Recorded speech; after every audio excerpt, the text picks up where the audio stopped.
Gentleman, Mr. Walberg.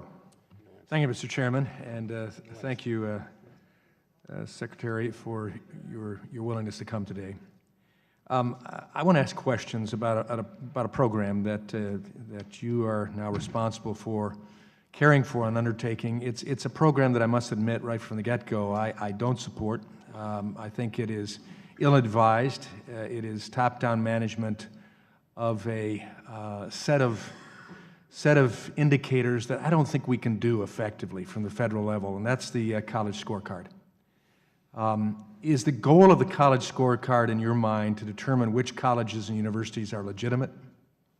So the goal of the scorecard is to provide information to students, to parents, and to institutions. And in the work to develop the scorecard, we did a lot of listening to students, to higher ed institutions, to the civil rights community, to advocacy organizations for students, to understand the kinds of information that would better inform student decisions. Which I think indicates, and forgive me for jumping in, but the chairman has made it very clear we're going to have only a set time, but indicates to me you have a lot of parameters to deal with, which makes it very difficult to manage that from top down.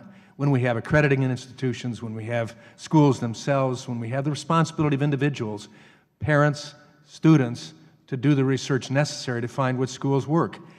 In my district, Hillsdale College, for instance, it's not a school that has had low success rate. According to Kiplinger, U.S. News and World Report, Forbes, Princeton Review, it's rated as one of the top liberal arts colleges in the world.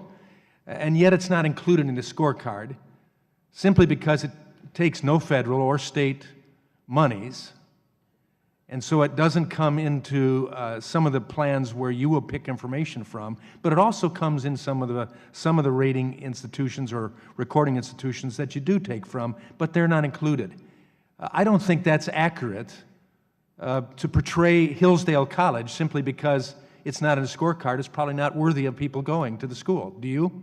Well, we're working with the higher education community to make sure that schools that weren't included in the first round of the scorecard have the opportunity to be in the scorecard. But it's important to know, scorecard is not a rating system in that we don't have rankings of the schools. But it ends up being a rating system. It's information. It's a transparent system of information about the schools.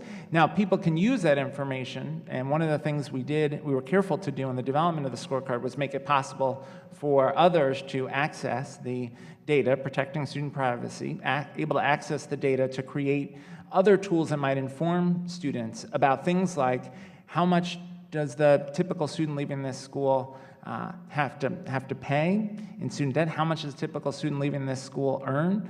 We think those are important things for students to be aware of. You bring up an important point as well. We have another 3 schools in Michigan here that reported either just simply the average annual cost or nothing at all, and yet they're included in this point. I go to one of my alma maters, storied, historic, world-renowned, and I say this out of truth, not just because I graduated from it, but the Moody Bible Institute of Chicago. Over 3,000 students that go there. Average annual cost very low because every student that goes is received on a tuition-paid scholarship. Graduation rate significantly high, 75% or better, but no data available for salary. Why? These are missionaries, these are pastors, these are missionary pilots that go out. They're not going to make a lot of money. In fact, in most cases, they have to raise their own, and yet that's included in this scorecard. All that to say, I'm not sure this, though it's rather expensive to produce, it puts a lot of information out, and yet I think it's misleading as well.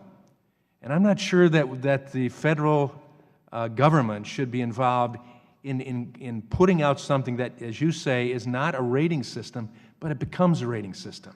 It's impossible not to be a rating system when that type of information is included, and it's not incomplete. It's not complete. It's incomplete.